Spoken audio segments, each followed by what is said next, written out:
बोलिए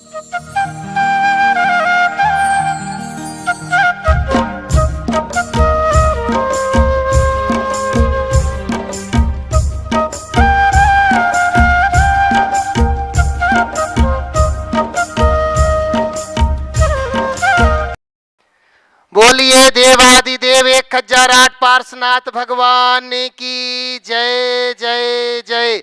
श्रवण संस्कृति के उन्नायक प्रातः स्मरणीय आचार्य भगवंत विद्यासागर जी महामुनि राज की जय जय जय जय। बोलिए गुणायतन प्रणेता शंका समाधान व भावना योग प्रवर्तक तरुणाई के प्रखर वक्ता पूज्य मुनिवर श्री प्रमाण सागर जी महाराज की जय जय जय। मुनिवर श्री अरहय सागर जी महाराज की जय जय जय। प्रिय बंधुओं, तीर्थराज संवेद शिखर की तलहटी गुणायतन परिसर में आयोजित देश के सर्वाधिक लोकप्रिय कार्यक्रम शंका समाधान में यहां उपस्थित एवं देश विदेश से जुड़े हुए उन सभी श्रद्धालुओं का जो कि पारस चैनल के माध्यम से इस कार्यक्रम का सीधा प्रसारण देख सुन व आनंद ले रहे हैं, उन सभी का मैं गुणायतन और श्री सेवायतन परिवार की ओर से हार्दिक हार्दिक अभिनंदन करता हूं। बंधुओं, यह कार्यक्रम प्रारंभ हो उसके पूर्व अपन चलते हैं पूज्य श्री के चरणों में वंदन करने के लिए, आशीर्वाद की मंगल भावना को लेकर के। शंकाओं की नदी में बह रहे असंख्य भव्य जीवों को जिन्होंने समाधान की नौका लेकर के तारा है, ऐसे गुरुदेव के चरणों में चलते हैं। भो स्वामी नमोस्तु नमोस्तु नमोस्तु। बंधुओं, हमें बड़ी प्रसन्नता है कि गुणायतन से जुड़ने वाले लोगों का नाम अग्रिम पंक्ति में आता जा रहा है। बंधुओं, विश्व का सर्वाधिक श्रेष्ठ आयतन अगर कहीं कहीं बन रहा है तो वो संवेद शिखर की तलहटी में वह गुणायतन है, जिसमें आप अपने जीवन का सर्वोच्च लगा करके इस कार्य को शीघ्र पूर्ण करने में अपना योगदान दे सकते हैं। बंधुओं, आज निर्वाण निधि के रूप में श्रीमती ममता जी जैन, श्री बसंत कुमार जैन बोहानी नरसिंहपुर से इन्होंने सौभाग्य पाया है, वहीं अजय कुमार जी जैन पानीपत से इन्होंने सौभाग्य पाया है। बंधुओं, वहीं निर्वाण सारथी के रूप में जिन्होंने अपने आप को जोड़ा है, इम्फाल निवासी रानौली प्रवासी स्वर्गीय मदन लाल जी जैन छावड़ा की पुण्य स्मृति में श्रीमती चंपा देवी जी, ललित कुमार जी, अशोक कुमार जी, विनोद कुमार जी, विजय कुमार जी, मनोज कुमार जी जैन, जोरदार तालियां बजा करके बंधु हम इनका बहुत बहुत बहुत बहुत बहुत बहुत अभिनंदन करते हैं। बंधुओं, जैसे कि आपको विदित है कि पूज्य आचार्य भगवंत के आशीर्वाद से कुंडलपुर में बृहद कार्यक्रम तो चल ही रहा है, पर उस कार्य के बाद ये पुण्य प्रकृतियां हमारी रुकेंगी नहीं, क्योंकि आगामी 10 मार्च से 18 मार्च तक इसी स्थान पर इस संवेद शिखर सिद्ध क्षेत्र में प्रसिद्ध महाराज के सानिध्य में सिद्ध चक्र महामंडल विधान होना तय हो गया है, जिसमें अनेक लोगों ने अपने मंडल यहां पर ले लिए हैं। बहुत थोड़े से मंडल जो शेष हैं, आप चाहें तो मात्र 5 लाख रुपए की राशि के माध्यम से पूरा परिवार एक साथ उस मंडल के पास बैठ करके पूजन अर्चन करने का सौभाग्य पा सकता है। साथ ही साथ कुछ लोगों ने और अपनी मन भावना बनाई थी, तो उसके लिए भी स्थान सीमित है कि मात्र 51,000 रुपए की राशि के माध्यम से एक जोड़े को हम यहाँ पर व्यवस्था देंगे पूजन करने का, तो आप इसमें शामिल होकर के पुण्य के भागीदार बन सकते हैं। महाराज श्री, वहीं बहुत लोग जब गुणायतन का निर्माण हो रहा है और वेदिका का निर्माण होगा, उसमें स्वर्ण भी लगाया जाएगा, तो बहुत लोगों ने अपनी मनोभावनाएं बनाई हैं, स्वर्ण दान भी दे रहे हैं। हमारे बीच में आज मंदिर जी के निर्माण है तो जिन्होंने स्वर्ण का दान दिया है श्रीमती सालू जैन, विपिन जी जैन, नैतिक जैन हमारे बीच में यहाँ पर है। जोरदार ताली बजाकर हम उनका अभिनंदन करते हैं और वो अपना प्रश्न भी रख रहे हैं यहाँ पर। मैं निवेदन करता हूँ प्रथम प्रश्न के रूप में श्रीमती सालू जैन, विपिन जैन, नैतिक जैन। नमोस्तु महाराज, नमोस्तु नमोस्तु महाराज। मेरा ये क्वेश्चन है, गुणायतन इतना बड़ा बन रहा है, हम तो छोटा सा दान दे पा रहे हैं, हम में ऐसी सामर्थ्य कब आएगी जब हम भरत चक्रवर्ती जैसे जिनालय बना पाए? बहुत सुंदर, बहुत अच्छी भावना आपने व्यक्त की। ये बात सही है कि गुणायतन में बहुत बड़ा निर्माण हो रहा है और आपने अपना छोटा सा दान दिया है, पर आपने जो भावना रखी है उसने आपको चक्रवर्ती से बड़ा बना दिया। भरत चक्रवर्ती जैसा सोने का जिनालय बनाओगे जब बनाओगे, पर चक्रवर्ती जैसा जिनालय की भावना वही रख सकता है जिसका मन चक्रवर्ती जैसा उदार होता है। दान के संदर्भ में एक बात सदैव स्मरण में रखना, अल्प सामर्थ्य के होते हुए भी उच्च दान की भावना को श्रेष्ठ दान के अंतर्गत लिया गया। इसलिए भावना रखो, धरती में बोया गया नन्हा सा बटका बीज विशाल वृक्ष का रूप धारण करता है। तुम्हारा ये छोटा सा दान कल तुम्हें दान चक्रवर्ती बना सकता है। हम सबको अकृत पुण्य की वो कहानी याद रखनी चाहिए जिसने मुनिराज को एक आहार का अनुमोदन भर किया था। वो अकृत पुण्य धन्य कुमार बन गया। पासा पलटते देर नहीं लगती। इसलिए जब कभी दान करो ना तो पूरे भावों से करो। ये मत देखो कि मैं दान कर रहा हूं या कर रही हूं तो मेरा पैसा कम हो रहा है। ये सोच करके दान करो कि मेरा जीवन धन्य हो रहा है, मैं अपने द्रव्य को सार्थक कर रहा हूं, मैं अपने जीवन को कृतार्थ कर रहा हूं। यही भाव मनुष्य को ऊपर उठाती है, भावना ऊपर उठाती है। बहुत बहुत आशीर्वाद। नमोस्तु महाराज श्री। श्रीमान पीयूष जी, प्रीति जैन, अरंजय जैन फिरोजाबाद से, और इसी के बाद तैयार रहेंगे अनीता जैन बड़ौद से। नमोस्तु महाराज जी, नमोस्तु महाराज जी, नमोस्तु। मेरा प्रश्न है, मौन और मुस्कान का हमारे जीवन में क्या महत्व है और हम इसका इस्तेमाल अपने जीवन में किस प्रकार का कर सकते हैं? कृपया जिज्ञासा का समाधान करें। मौन और मुस्कान का हमारे जीवन में क्या है? कोई तुम्हारी मुस्कान छीनने आए तो मौन हो जाना। कोई तुम्हारी मुस्कान छीनने आए तो मौन हो जाना। और तुम्हारे मुस्कुराने से किसी की मुस्कान खिल जाए तो मुस्कुरा देना। वाह महाराज जी, समझ गए? जी महाराज। बस जीवन में कहीं मौन की तो कहीं मुस्कान की, दोनों की जरूरत है। जहाँ पाप की संभावना हो वहाँ मौन हो जाओ, और जहाँ पाप का योग आ जाए वहाँ मुस्कुरा दो, जीवन हल्का हो जाए। अरे वाह, थैंक यू। अनीता जी बड़ौद, नमोस्तु महाराज जी, नमोस्तु। और इसी के साथ तैयार रहेंगे कमल जी काला रायपुर से। दोनों श्री महाराज श्री के चरणों में बारंबार त्रिबार नमोस्तु नमोस्तु नमोस्तु। महाराज श्री, मैं अनीता बड़ौद से बोल रही हूँ, और मेरा प्रश्न यह है कि जब भी मैं किसी मुनिराज को देखती हूँ तो मेरा मन एकदम भावुक हो जाता है और आंखों में आंसू पड़ने लग जाते हैं। इसका क्या कारण है? ये भी एक भक्ति की अभिव्यक्ति है। कई तरीके से लोग भक्ति को प्रकट करते हैं। कोई बोल के करते हैं, कोई अन्य प्रकार से हंस विकोट प्रकट करके करते हैं, किसी की आंखें प्रकट कर देती है। इसको लेकर विकल्प नहीं करो। मुझे अच्छा, ऐसा लगता है कि मैं भी कभी ऐसी थी तो बहुत कोई सुंदर। पाप किया होगा जो ऐसे मतलब उसको थोड़ा बस ये सोचो कि ये आज मेरा सौभाग्य है कि कम से कम मैं दर्शन तो कर पा रही हूँ। नमोस्तु गुरुदेव, नमोस्तु। कमल जी काला बोलो। रायपुर से। महाराज जी नमोस्तु नमोस्तु नमोस्तु। महाराज जी, मेरा प्रश्न ये है कि नए मंदिर का निर्माण जब होता है तो उसमें भूमि पूजन के में सहभागिता होना और मूर्ति का विराजमान करना और मंदिर के मुख्य दरवाजे का निर्माण करना, इसका क्या महत्व है? देखिए, सबसे पहली बात ये समझने की है कि मंदिर का निर्माण हम क्यों करते हैं। मंदिर का निर्माण निज पर के हित की भावना से किया जाता है। आज कोई मंदिर बनाता है तो उस मंदिर में जो आता है वो केवल पुण्य कमाता है, कईयों के सम्यक दर्शन का निमित्त भी बन जाता है। तो वो निमित्त उसके जीवन के उत्कर्ष का आधार बनेगा। वहां जितने लोग आएंगे वो पुण्य संचय करेंगे। उसका श्रेय किसको जाएगा? जिसने उसके निर्माण की भूमिका बनाई है।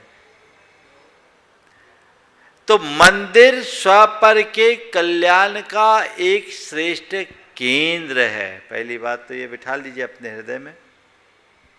अब ऐसे मंदिर के निर्माण, पहले तो एक एक व्यक्ति ही मंदिर बना देते थे, अब पूरी तरह से पूरा मंदिर नहीं बना सकते, कोई बात नहीं। सब मिलके बना रहे तो उस मंदिर की शुरुआत जिसके हाथों होगी उसका भाग्य प्रबल होगा कि नहीं होगा। तो एक अच्छे पुण्य का आयतन बन रहा है, इसमें मेरी भागीदारी सबसे पहले हो। इसलिए भूमि शुद्धि, शिलान्यास आदि में लोग बढ़ चढ़ करके हिस्सा लेते हैं। इसी तरह मंदिर में आप किसी भी तरह से योगदान दो, वेदी बना दो, भगवान विराजमान कर दो, द्वार लगा दो, कुछ भी जो मौका है मंदिर में तुम जितना अधिक से अधिक ले सको लो। वो तुम्हारा योगदान है, वो तुम्हारी भागीदारी है।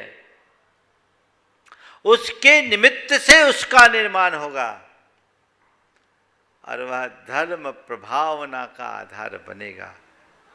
तो ये सब सातिशय पुण्य का निमित्त है।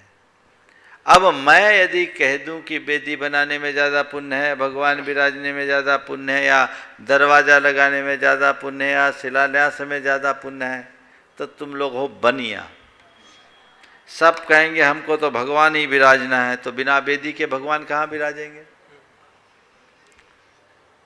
सब कहेंगे कि हमको तो नींव ही रखनी है, तो नींव ही में रहोगे तो ऊपर नहीं आओगे, तो ऊपर का क्या होगा। तो मुझसे पूछो क्या महत्व है, सबका महत्व है, और जो मिल जाए तुम्हारे लिए उसका ही महत्व है। मेरा योगदान हो किसी ना किसी रूप में, जहां लग जाए वहां बनिया बनकर काम मत करना। जहां अवसर लग जाए, मुझे तो अपना द्रव्य बढ़ चढ़ कर लगाना है। इस जगह मंदिर बन रहा था। जब कभी भी मंदिर बनने की योजना होती है, हमारे सानिध्य में शिलान्यास होता है, तो मैं लोगों से कहता हूं भैया मंदिर तुम्हें जितना का बनाना उसका 60-70% तो कम से कम तुम शिलान्यास में ले आओ, तब तुम्हारा आशीर्वाद देंगे। तो उसके लिए लोग मुख्य शिला, कूर्म शिलाएं वगैरह रखते, उसमें हो जाते। वहाँ का एक समर्थ आदमी, उसने क्या कहा, बोला महाराज मंदिर बनाना है, मंदिर बनाना है, मेरा सपना आज आपके आने से साकार हो रहा, मुझे हर्ष है और मैं इसे अधिक से अधिक लगाऊंगा। मेरे कान में अलग से बोल दिया, पर महाराज जी मैं चाहता हूं सबको अवसर मिल जाए और उसके बाद जो घटेगा सो मैं लगाऊंगा, चाहे कहीं लगे, मंदिर बनना है। और उस व्यक्ति ने जितना सबने मिलकर दिया उतना ही अकेले ने दिया और मंदिर बन गया। भाव क्या, नहीं मैं पहली आधारशिला रखूं, बोले महाराज जी औरों को करने दो, औरों को करने दो, सब कर दे, जो घटेगा मैं लगाऊंगा, हमें मंदिर बनाना है। एक को पकड़ लेंगे तो मंदिर कैसे बनेगा। तो समाज भी बहुत आगे है, समाज ने उसका क्या उल्लेख किया मालूम, इस व्यक्ति के विशेष योगदान से मंदिर बना। तन, मन और धन जहां जो संभव हो वो लगा दो, अर्पण करो। नमस्कार। प्रमोद जी जैन, पापड़ीवाल, महावीर नगर, दुर्गापुरा से। और उनकी श्रीमती जी पूछ रही, बोलिए। बोलिए। नमस्ते महाराज जी। नमस्ते महाराज जी, नशिया जी और मंदिर जी में क्या अंतर है। देखिए नशिया और मंदिर कोई अलग अलग नहीं है। मूलतः जो नशिया शब्द है वो निषिधिका शब्द से बना है। निषिधिका का अर्थ प्राकृत में निस्सही हुआ, उसी से नशिया बन गया। निषिधिका कहलाती है जहाँ निर्वाण की उपलब्धि हुई हो, महामुनियों की समाधि हुई हो, अथवा जहाँ जिनेंद्र भगवान विराजमान। 11 अर्थ है निषिधिका के। निषिधिका मंदिर के अर्थ में रूह है। तो ये मंदिर जो निश्चित रूप से सिद्धि का कारण है उसको बोलते हैं निषिधिका, उसी का नाम नशिया। तो हर मंदिर अपने आप में नशिया है। लेकिन कुछ मंदिरों को शहर से बाहर उपवन की तरह बनाया गया जहाँ लोग जाकर अपना धर्म ध्यान कर सके बड़े परिसर में, उनका नाम नसिया कर दिया गया। यह मुख्यतया राजस्थान में बहुलता रही, अन्य प्रदेशों में भी हुए लेकिन वो कम, राजस्थान में बहुत, उसमें जयपुर में तो न जाने कितनी नसियाँ हैं। तो नसिया एक बड़े परिसर में बनाए गए विशाल मंदिर का रूप बन गया, उसे लोग नसिया कहने लगे और छोटे मंदिरों को मंदिर। नमस्ते। प्रमोद जी पापड़ीवाल, महावीर नगर दुर्गापुरा से नमोस्तु करते हुए कह रहे हैं, गुरुदेव, जिस माँ बाप के बल पर बच्चे विदेश में जाकर के अपना अच्छा जीवन यापन करने लायक बने हैं, उन माँ बाप की कुशल क्षेम पूछना तो बहुत दूर है, उनकी अर्थी भी किसी पराये के द्वारा उठाई जा रही है। दूरी का बहाना बना करके अपने कर्तव्यों का पल्ला झाड़ लेते हैं। प्रश्न यह है, क्या आज मानवता बिल्कुल खत्म हो गई है गुरुदेव? देखिए, ये तो इस काल का ही प्रभाव है, ये समय की बलिहारी है। एक तरफ यह है कि माँ बाप की अर्थी उठाने के लिए भी लोगों को वक्त नहीं है, तो मैंने ऐसे लोगों को भी देखा है। एक व्यक्ति हैं जिनकी माताजी व्रती थी, भारत में रहती थी, गिर गई, कूल्हे की हड्डी टूट गई। वो आदमी अमेरिका से अपनी नौकरी छोड़ करके आ गया, उसकी धर्मपत्नी ने उसका साथ नहीं दिया, तो वो अकेला आ गया और अपनी माँ की श्रवण कुमार जैसी सेवा की। भोपाल का व्यक्ति है, भारिल नाम मैं भूल रहा, अरविंद भारिल या ऐसे नाम था। सब छोड़ के आ गया। ये आदर्श है, जिस माँ ने मुझे जन्म दिया, जिस पिता ने मुझे पाला, मेरी परवरिश की, उसके लिए मैं अगर इतना भी नहीं निकाल सकता तो इससे ज़्यादा नीच और अधम और कौन होगा। काश लोगों के हृदय में ऐसी संवेदना हो और वो अपने जीवन को आगे बढ़ाए ताकि जीवन को सुंदर बनाया जा सके। ओ परम पूजनीय आचार्य भगवंत विद्यासागर जी महामुनिराज जी की जय जय जय। मुनिवर श्री प्रमाण सागर जी महाराज की जय जय जय। मुनिवर श्री अरहय सागर जी महाराज की जय जय जय। बंधुओं, आप में से ऐसे कितने लोग हैं जिन्होंने गुणायतन के दर्शन किए हैं? और जो यहाँ पर उपस्थित है बंधुओं, श्री जगदीश राय जी जैन, श्रीमती सुषमा जी जैन पानीपत से, और जय भगवान जी जैन, श्रीमती सरोज जी जैन पानीपत से निवेदन कर रहा हूँ, मंच के ऊपर आए। महाराज श्री के आशीर्वाद के साथ हमारा गुणायतन परिवार इनका अभिनंदन करता है। मैं निवेदन कर रहा हूँ हमारे कोषाध्यक्ष गुणायतन के श्रीमान NL जैन साहब से, और साथ ही साथ सिद्धार्थ जी प्रशासक आए और इन दोनों का अभिनंदन करेंगे। आइएगा, कृपया ऊपर आए। जोरदार तालियों के साथ बंधु हम इनका अभिनंदन करते हैं। वहीं बंधुओं, जिन्होंने निर्वाण निधि के रूप में गुणायतन से जुड़ने का सौभाग्य पाया है, आइएगा, तालियां बजा करके हम अभिनंदन करते हैं इनका। सबसे पहले मैं निवेदन कर रहा हूं जगदीश राय जी, श्रीमती सुषमा जी जैन पानीपत से। आइएगा जगदीश राय जी, आप ऐसे आ जाएं, बहुत बढ़िया। और इसी के बाद श्रीमान जय भगवान जी, श्रीमती सरोज जी पानीपत से तैयार रहेंगे, और इनका भी अभिनंदन कर रहा है हमारा गुणायतन परिवार, माननीय हमारे NL जैन साहब कोषाध्यक्ष और हमारे प्रशासक सिद्धार्थ जी। आइएगा, महाराज श्री का आशीर्वाद लेकर के पहुंच रहे हैं। लीजिए, पुनः एक बार ताली बजा करके हम इनका अभिनंदन करते हैं। और हम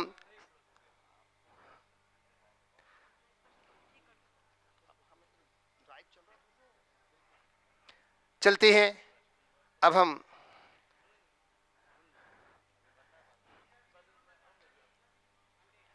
चलिए, आप पहुंचिएगा। महाराज श्री के चरणों में वंदन करते हुए चलिए, आज हमारे बीच में श्रीमान जगदीश राय जी, श्रीमती सुषमा जी जैन पानीपत से जो हमारे बीच में बंधुओं, इन्होंने सौभाग्य पाया है संस्थापक सदस्य के रूप में गुणायतन से जुड़ने का। मैं पुनः एक बार बुला रहा हूं हमारे NL जैन साहब को और हमारे सिद्धार्थ जी। अच्छा, दोनों, वाह, जय भगवान जी और श्रीमती सरोज जी पानीपत, दोनों पानीपत वालों ने बंधुओं निर्वाण मित्र नहीं, इन्होंने संस्थापक सदस्य के रूप में, ट्रस्टी के रूप में जुड़ने का सौभाग्य पा लिया गुणायतन से। और पुनः एक बार इनका मैं चाहूंगा हमारा गुणायतन परिवार गदगद भावों के साथ अभिनंदन करें, और आप सबसे निवेदन करूंगा कि इनके त्याग की अनुमोदना करके तालियों के साथ उद्घोष करें। आइए, पुनः पहुंच रहे हैं।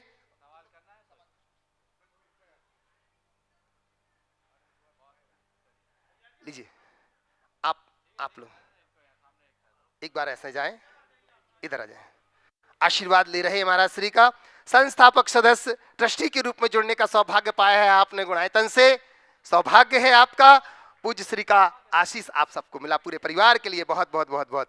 चलिएगा, और अब हम चलते हैं सीधे पूज्य श्री के गुरुचरणों में वंदन करते हुए। प्रथम सौभाग्य मिला इन्हें, और अगले प्रश्न के रूप में महाराज श्री के चरणों में वंदन करते महाराज श्री नितिन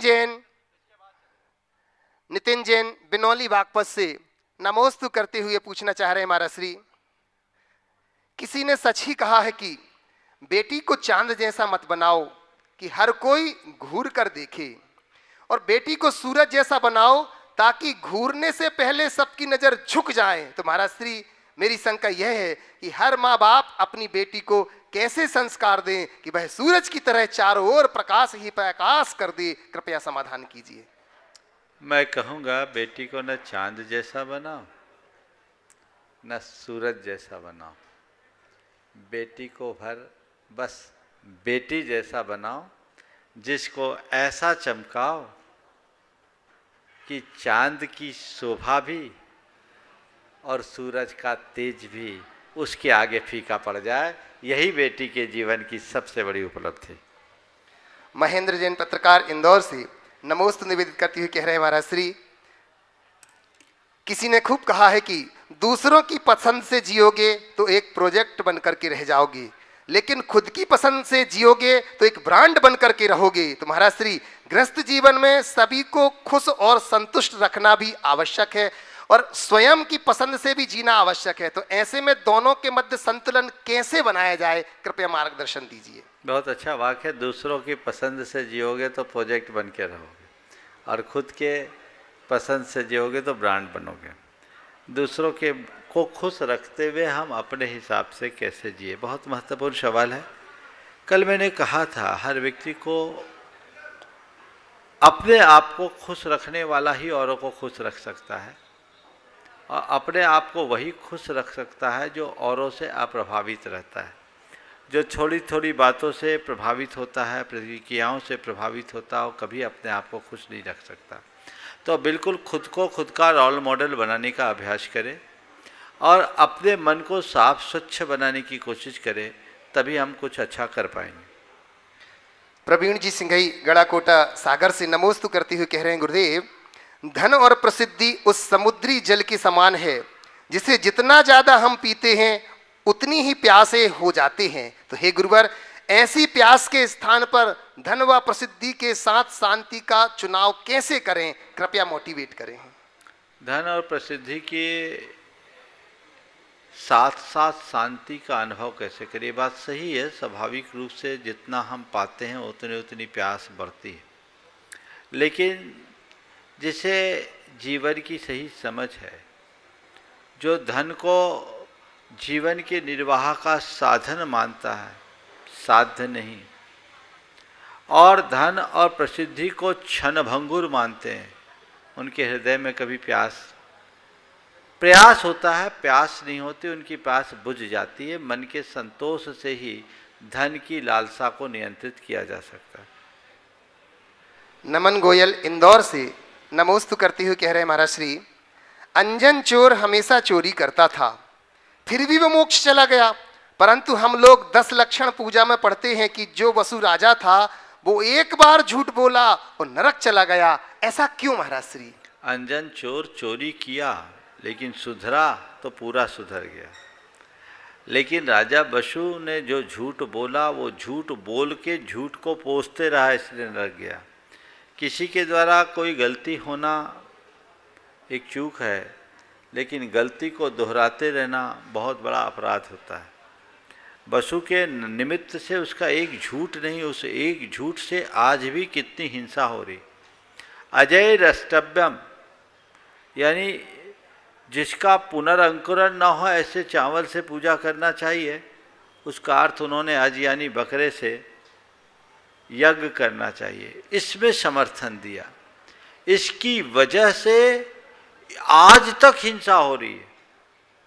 उसका एक वाक्य, ऐसे तो हम लोग रोजमर्रा, आम लोग रोजमर्रा में अनेक प्रकार के झूठ बोल देते हैं, पर उस झूठ के पीछे के आशय को सबको देखना चाहिए। अंजन चोर अपराधी था, माना, कुसंग के शिकार होने के कारण, लेकिन जब उसका हृदय बदला तो आमूलचूल परिवर्तन हो गया। इसलिए वहाँ कोई अपराध नहीं हुआ, अपराध वृत्ति से बचा जा सकता। श्रीमती लक्ष्मी जी, जैन महिला परिषद प्रांतीय प्रभारी कट्टर से नमोस्तु निवेदित करते हुए कह रहे हैं, महाराज श्री गुरुवर, किसी को समर्पण करना मुश्किल नहीं है, मुश्किल तो उस व्यक्ति को ढूंढना है जो समर्पण की कद्र करे। तो हे गुरुदेव, हमको कब, कैसे और कहाँ, किसको समर्पण करना चाहिए, कृपया हमें मार्गदर्शन दीजिए। समर्पण करना मुश्किल नहीं है क्या? जिसको समर्पण किया वो कद्र करे, ये मुश्किल है जी। देखिए, अगर आपने समर्पण कर दिया तो मेरे समर्पण की कद्र है या नहीं, ये सवाल ही नहीं होना चाहिए। अगर समर्पण करने के उपरांत भी ये सवाल आ रहा है तो इसका तात्पर्य तो सीधा सा यही है कि अभी समर्पण हुआ ही नहीं। समर्पण का मतलब है सम्यक अर्पण, सौंप दिया। इसलिए समर्पण करने का मतलब है समर्पित हो जाना, फिर आगे पीछे का कुछ नहीं सोचना। और समर्पण किसके आगे करो?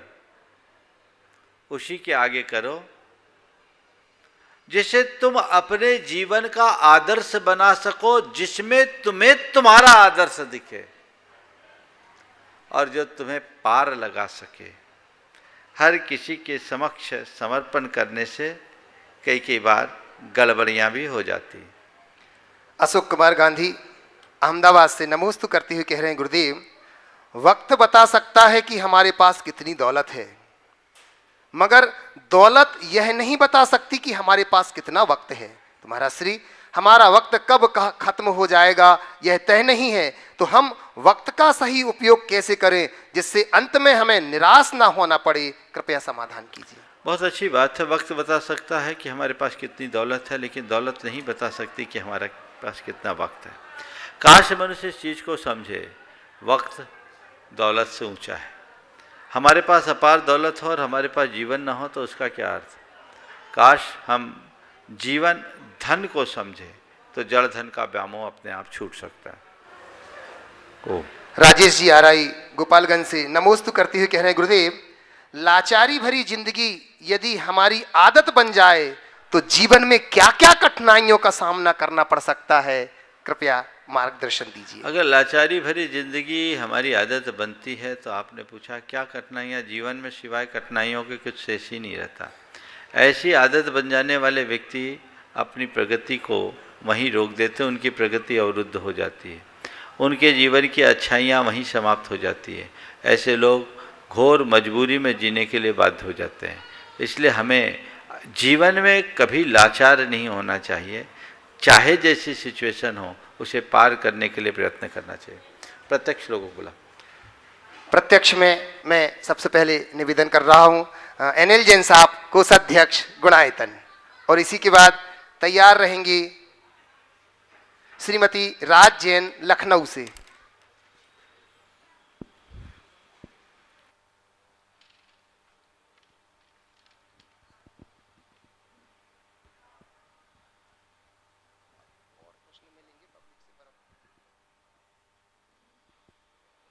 नमोस्तु महाराज श्री। उत्तम साध्य के लिए साधन भी श्रेष्ठ होने चाहिए। तो महाराज जी, साध्य के लिए उत्तम क्यों माना जाए और इसको उत्तम किसको माने? देखिए, साध्य क्या है? जब हम साध्य को समझेंगे तो उसके साथ जुड़े हुए उत्तमता को समझा जा सकेगा। साध्य जिसे हम पाना चाहते हैं, लक्ष्य है। हर मनुष्य का साध्य अलग अलग है। कोई जरूरी नहीं कि हर व्यक्ति का साध्य अच्छा ही हो। एक चोर का लक्ष्य चोरी करने में सफल होना है, वही उसका साध्य है। एक हत्यारे का लक्ष्य साध्य जिसको उसने टारगेट बनाया वही है। तो जो सामने आ जाए वो उसका साध्य है। तो संत कहते हैं पहली बात तुम्हारा साध्य उत्तम हो, जीवन में श्रेष्ठता पाना, बेहतरी पाना, ये हमारा साध्य है, उत्तम साध्य है। तो उस उत्तम साध्य को पाने के लिए साधन भी अच्छा हो। श्रेष्ठता, बेहतरी या कोई प्रसिद्धि पाना चाहे तो एक तो ये है कि ये न कीन उपाय न करे। कई लोग अपनी श्रेष्ठता को साबित करने के लिए अपने धन को आधार बनाते हैं। धन के बल पर, सत्ता के बल पर, शक्ति के बल पर अपनी श्रेष्ठता या बेहतरी को साबित करने की चेष्टा करते हैं। कुछ अर्थों में ऐसा देखा भी जाता है कि जिनके पास ये सब चीज़ें हैं ये औरों से श्रेष्ठ दिखते से हैं? लेकिन कोई जरूरी नहीं कि इनके रहने पर व्यक्ति श्रेष्ठ हो ही। यदि इनकी जगह व्यक्ति अपने चरित्र के बल पर अपने आप को आगे बढ़ाए तो उसकी श्रेष्ठता, उसकी बेहतरी, उसकी प्रसिद्धि सदा बहार होगी। तो हम क्या पाना चाह रहे हैं?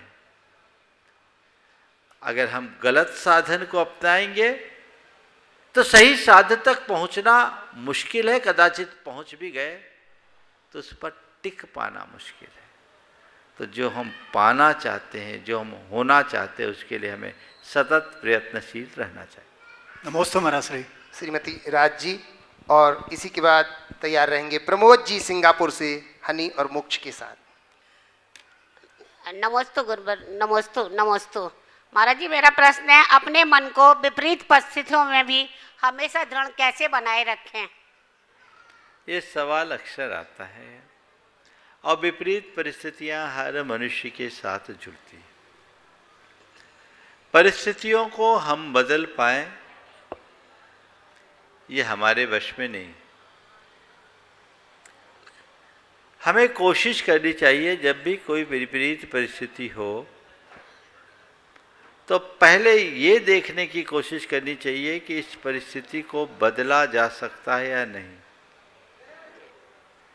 अगर ऐसा दिखता है कि परिस्थिति को बदल पाना ठीक है, संभव है, तो हमें उस रास्ते को चुनना चाहिए। और नहीं हो तो हमें दूसरा रास्ता खोजना चाहिए। एक बार एक युवक ने मुझसे पूछा कि महाराज जब सामने एकदम अंधेरा और हताशा दिखे तो क्या करें?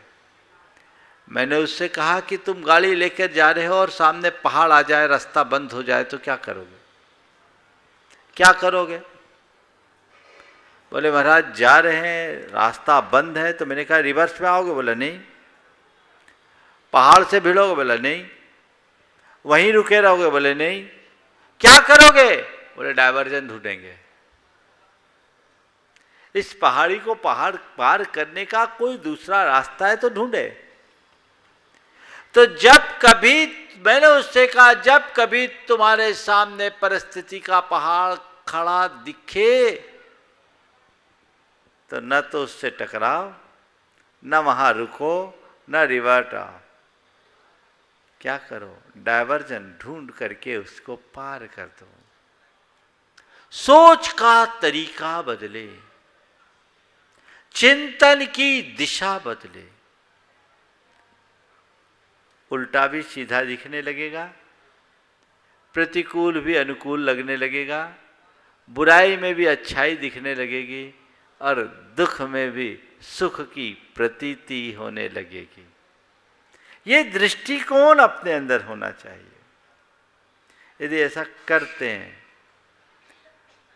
तो एक बहुत बड़ा बदलाव महसूस कर सकते हैं।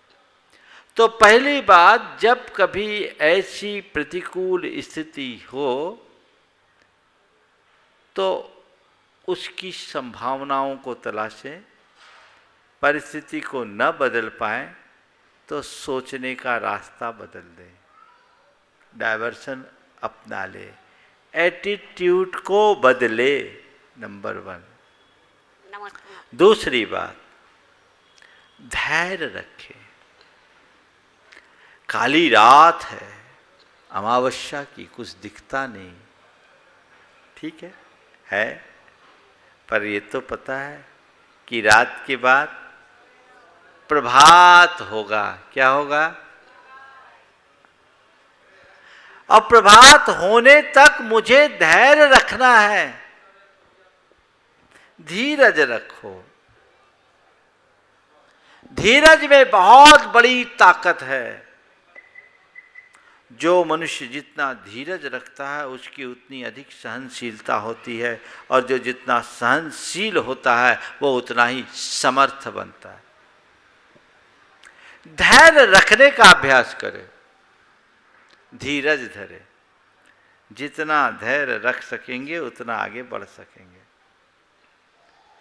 तो अपने मन को चाहे जैसी भी विकट स्थिति क्यों ना हो, धैर्य से जोड़े। और फिर तीसरी बात, धैर्य बनाए रखने के लिए क्या करें? सोचे ये थोड़ी देर की बात है, ये थोड़ी देर की बात है, ये थोड़ी देर की बात है। मान लो आपको कभी किसी यात्रा में जाना हो और आपके पास टिकट ना हो, रिजर्वेशन ना हो, तो जाना नहीं चाहोगे ना। भाई 18 घंटे का रास्ता है, 20 घंटे का रास्ता है, बिना रिजर्वेशन के जाना संभव नहीं है, कैसे कटेगा। लेकिन कोई 1-2 स्टेशन पे जाना, 20 मिनट का रास्ता, वहाँ जाना, बोले कोई बात नहीं, खड़े खड़े चले जाएंगे, क्यों, थोड़ी देर की बात है। ये टॉलरेंस को बढ़ाता है। ये हमारे अंदर बढ़ना चाहिए।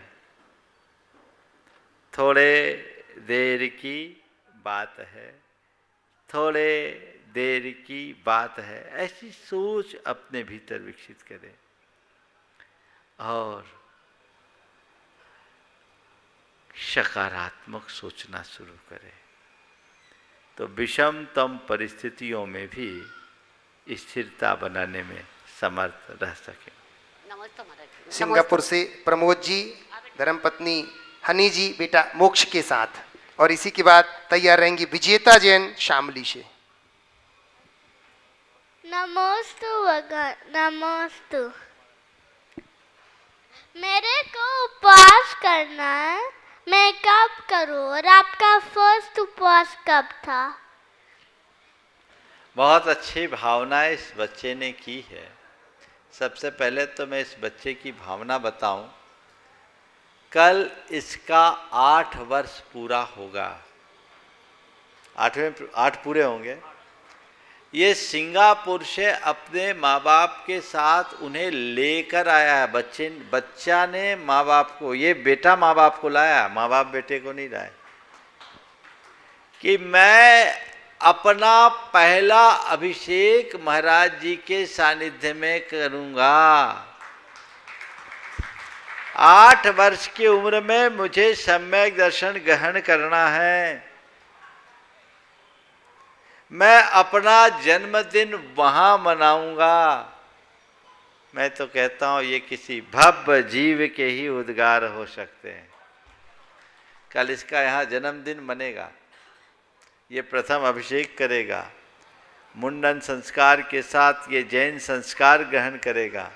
कर लिया, तैयारी है, बिल्कुल ठीक है, कल होगा, और सम्यक दर्शन ग्रहण करेगा। आज इसने पूछा है कि मैं उपवास कब कर सकता हूं। देखो, ऐसे तो 8 वर्ष की उम्र में मुनि भी बना जा सकता है ना, पर मैं अभी तुमसे कहूंगा, अभी छोटे हो, कम से कम 10-11 साल की उम्र हो जाए तब उपवास करना। मैंने अपना पहला उपवास 10 साल की उम्र में किया था। घर में करा दिया जाता है, बच्चों और बच्चियों को उपवास करने की परंपरा है। इस इलाके में पुराने ज़माने में मोक्ष सप्तमी का उपवास लड़कियां करती थी और चांदन छठ का उपवास लड़के, तो ये करते थे। तो अलग अलग है उपवास। उपवास तो किसी निमित्त से कर ले, भावना तुम्हारी है, उपवास जब करना है तो करना है ना, लेकिन अपने अंदर के संस्कार को ऐसे बनाओ कि आज मेरा मोक्ष नाम है, कल मैं मोक्ष को हासिल करके अपना जीवन सार्थक करूं। ठीक है, आशीर्वाद। विजेता जैन शामली से, और कोई? और इसी के बाद सुधा जैन बड़ौत से। द्वय मुनि राजों के चरणों में मेरा बारंबार नमस्कार। नमोस्तु भगवान, नमोस्तु। मेरा प्रश्न यह है प्रभु कि किसी धर्मी व्यक्ति को यदि किसी विषम परिस्थितियों में वो भगवान पर से विश्वास करना छोड़ दे और थोड़ा सा उसका सम्यक दर्शन डगमगा जाए, तो उसे क्या एक शब्द वाक्य मंत्र दिया जाए कि वो वापस अपने धर्म की राह पर लग जाए?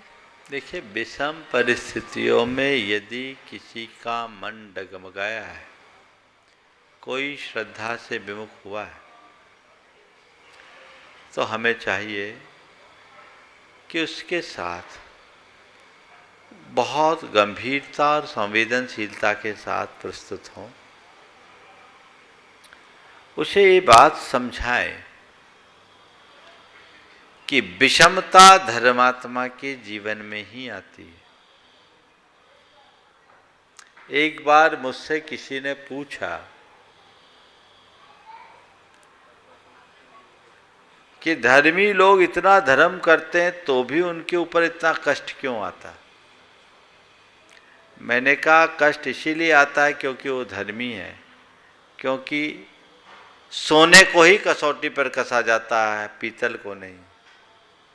साधुओं पर उपसर्ग आते हैं, डाकुओं पर नहीं। सतियों की परीक्षा होती है, वेश्याओं की नहीं। समझ गए? हमारे जीवन में जो विषमताएं हैं, उनकी वजह धर्म नहीं, और धर्म करने से जीवन में विषमता नहीं आएगी, ये बात भी सही नहीं। बल्कि धर्मी जीवों के जीवन में ज्यादा कष्ट होते हैं। धर्म हम अपने जीवन के कष्टों के विनाश के लिए नहीं करते। धर्म तो कष्टों में भी मस्त बने रहने के लिए किया जाता है। चाहे जैसी परिस्थिति क्यों ना हो, मेरा मन स्थिर बना रहे, यही मेरे धर्माचरण का मूल ध्येय होना चाहिए। तो जिन लोगों का मन इन सब चीजों को देखकर डगमगाया, उनको समझना चाहिए। भी कोविड के दौर में बहुत सारे लोगों की श्रद्धा डगमगाई। हमने इतना धर्म किया, हमें धर्म ने क्या दिया? वो विमुख हो गए। उनसे कहो, जन्म मरण संयोग वियोग को धर्म भी नहीं रोक सकता। धर्मी अमर नहीं हो सकता, धर्मी को भी मरना पड़ता है। मृत्यु से धर्म नहीं बचा सकता। हाँ, धर्मी मृत्यु के आतंक से जरूर बच सकता है। मृत्यु से बचना असंभव है, पर मृत्यु के आतंक से बचना सहज है। जीवन की सही समझ को जान लेने वाला व्यक्ति विचलित नहीं होता। वो जानता है ये तो कर्म का खेल है, ये संयोग है, जीवन में आते आएंगे। बड़े बड़े संतों के जीवन में भी कष्ट आते, तो मैं तो बहुत साधारण सा इंसान हूं, मैं कितना धर्म करता हूं, उनके आगे कुछ भी नहीं। ये तो चल रहा है, चलता रहेगा, इसका कहीं कोई अंत नहीं, इसकी कोई सीमा नहीं। जब ऐसी समझ मन में विकसित होती है तो मन कहीं नहीं डगमगाता। ऐसे लोगों के लिए मैं एक बात और कहना चाहूँगा। हमारे शास्त्रों में वर्णन आता है, प्रत्येक तीर्थंकरों के तीर्थ में 10-10 मुनिराज ऐसे होते हैं जिनके ऊपर भयानक उपसर्ग होता है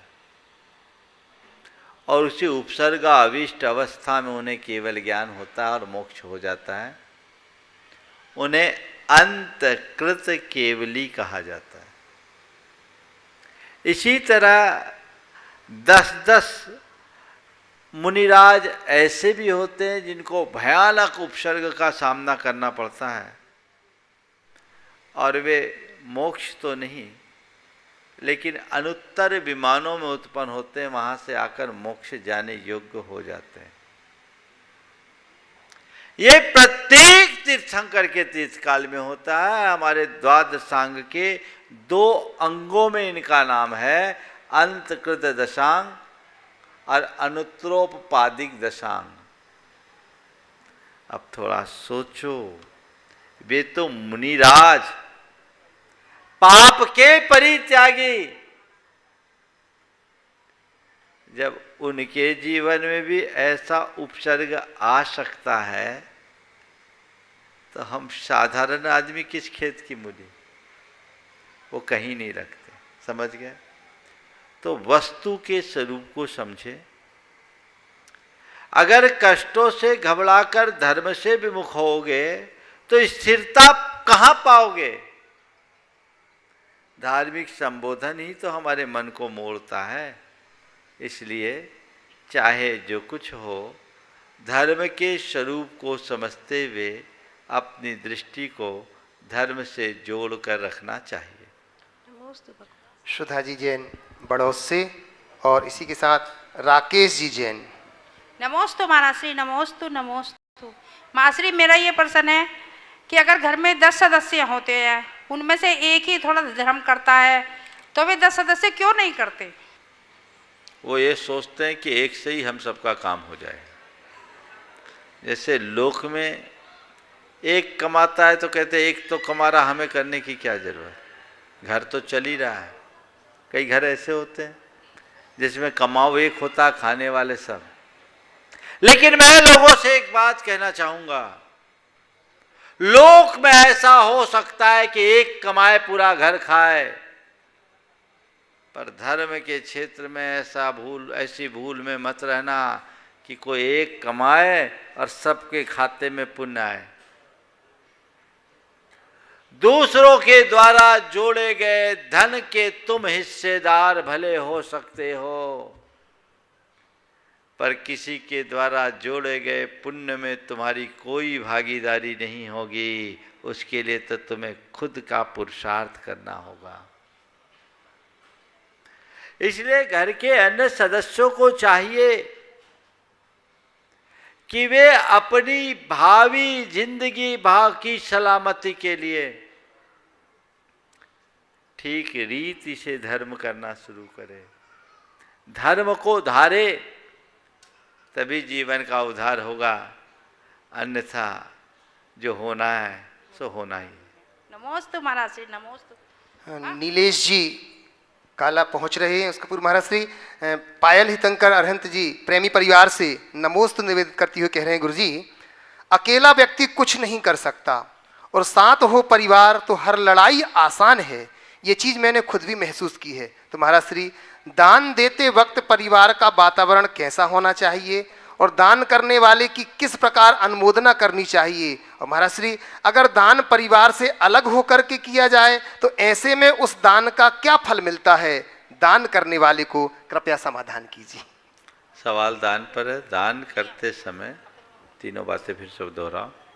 कह रहे हैं दान देते वक्त परिवार का वातावरण कैसा होना चाहिए और दान करने वाले व्यक्ति की किस प्रकार की अनुमोदना करनी चाहिए, और अगर कोई व्यक्ति परिवार से अलग होकर के दान करता है तो उसका फल क्या उसको मिलता है?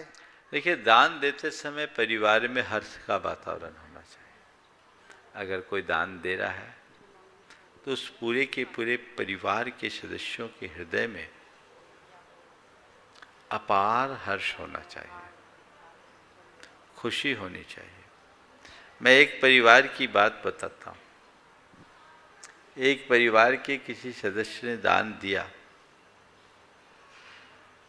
मैं भोपाल में था, भोपाल की बात।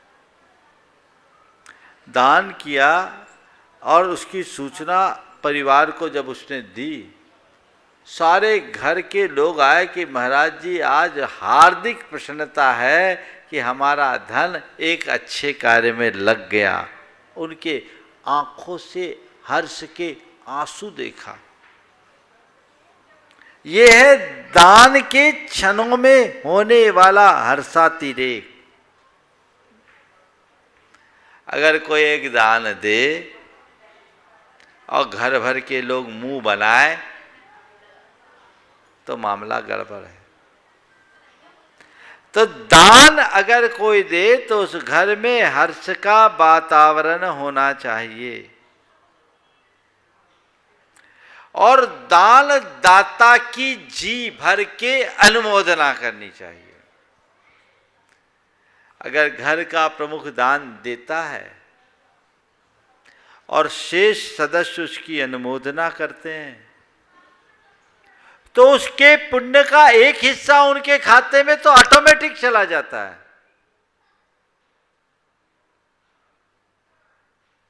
एक दंपति ऐसे जिनमें पति बड़े उदार दान देने वाले और उनकी धर्मपत्नी का मन ही नहीं करे दान देने का। वो दान दे और पति चिढ़े, 10 जगह बुराई करे। इनको तो अपने केवल नाम की चली है, इनको केवल नाम के लिए दान देते हैं और ये बस देते रहते हैं, सब मिटा देंगे। पति ऐसे थे कि उनकी इधर से सुनता इधर से निकालता। एक बार केवल इतना कहा कि देख तेरे किसी काम में मैं आड़े नहीं आता, तेरे लिए किसी चीज की मैं कमी नहीं करता, तो तू इस विषय में मुझे मत रोक, मुझे मत टोक। मैं कमाता हूं, मुझे पता है मेरा पैसा मुझे कहाँ लगाना है। तेरे लिए कोई कमी है तो बताओ। लेकिन उसको कोई फर्क ही नहीं पड़ा। वो आदत से लाचार, ये दान दे, वो चिढ़े। एक दो लोगों ने बोला भैया तुम्हारी धर्मपत्नी तुम्हारे दान से ऐसे चिढ़ती, तुम उनको समझाते क्यों नहीं? बोले मैं उसको क्या समझाऊं, खुद को समझा लिया और तय कर लिया, उसको उसका काम करने दो, मुझे अपना काम करना है, मुझे अपना पाप काटना है, उसके जो परिणाम होंगे वो होंगे। तो मैं कहता हूँ ऐसे लोगों को भी अपने मन को बदलना चाहिए कि जब दान हम दे रहे हैं और दान देने के बाद सामने वाला दे ही रहा है तो कम से कम अनुमोदना कर लो। जलो क्यों, खोलो क्यों, फ्री का पुण्य आएगा। और घर परिवार से अलग होकर के कोई दान देता है, कईयों को देना पड़ता है। कई ऐसे हैं जिनको अगर दान की जानकारी परिवार को मिल जाए तो बवाल हो जाए। कई हैं जो अपने पति से छिपाती हैं, कई अपनी पत्नियों से छिपाते हैं, कई अपने माँ बाप से छिपाते हैं, दान देना चाहते हैं। इस विषय में मेरी 2 सलाह है। पहली सलाह तो ये कि आप किसी को दान दें तो दान देते समय आप अपना पैसा दें, दूसरों का पैसा न दें। और इतना दान न दें जिससे घर की अर्थव्यवस्था बिगड़ती है। इस भाव से दान देंगे, इस भाव से दान देंगे तो वो आपका दान फलीभूत होगा। उसका उल्लंघन करेंगे तो कभी नहीं होगा। इसको इस तरह से देख के करना चाहिए। बोलिए। नमोस्तु महाराज जी, नमोस्तु महाराज जी। महाराज जी मेरा प्रश्न ये है कि हमारे यहाँ जैन धर्म में साड़ी को इतना महत्व क्यों दिया गया है? वंदना में भी साड़ी बताई, हारचर्या के टाइम पे भी साड़ी, अष्टदर्वे से पूजा। मैं एक सवाल आपसे करता हूँ। एक स्त्री जब साड़ी पहन कर आती है और वो भी भारतीय परिधान के अनुरूप, उसका वो रूप, और वही अगर जीन्स टॉप या दूसरे परिधान पहन कर आती वो रूप, दोनों में कुछ अंतर दिखता है? क्या दिखता है? बहुत दिखता है। बोलो तो आप। बहुत दिखता है जी। हमारे यहाँ साड़ी अच्छी लगती है। अच्छी लगती है ना? हाँ जी। क्या दिखता है मैं बताऊं? हाँ, सभ्यता नहीं, जब कोई स्त्री भारतीय परिधान में आती है तो उसमें देवी का रूप दिखता है, माँ और बहन का रूप दिखता है। और जब वो दूसरे परिधान में आती है तो वो केवल स्त्री नजर आती है। समझ गए? अब चॉइस आपको हो क्या पहनना। समझ गए? संस्कृति है। अब दोनों तरफ हो गया। ये लोग भी बाबू बन गए सूट पैंट वाले, तो अब साड़ियाँ तो धीरे धीरे गोल होते जा रही है। तो इन लोग पहले बिगड़े, असर अब आप लोगों पर आने लगा। 25-30 साल 40 साल अब धोती वाले लोग तो बहुत कम दिखते हैं। मुझे लगता है 10-5 साल बाद साड़ी वाली माताएं भी कम दिखेगी। तो ये मामला बड़ा गड़बड़ होगा, इस पर हमें ध्यान देना चाहिए। इस प्रकार आज के इस सत्र को परम पूज्य गुरुदेव के चरणों में नमन अर्पित करते हुए यहीं पर विराम देता हूँ। बोलिए परम पूज्य आचार्य गुरुवर श्री विद्यासागर जी महाराज की जय जय जय। आप लोग बैठेंगे। भगवान की जय जय जय। श्रवण संस्कृति के उन्नायक प्रातः स्मरणीय आचार्य भगवंत विद्यासागर जी महामुनि राज की जय जय जय।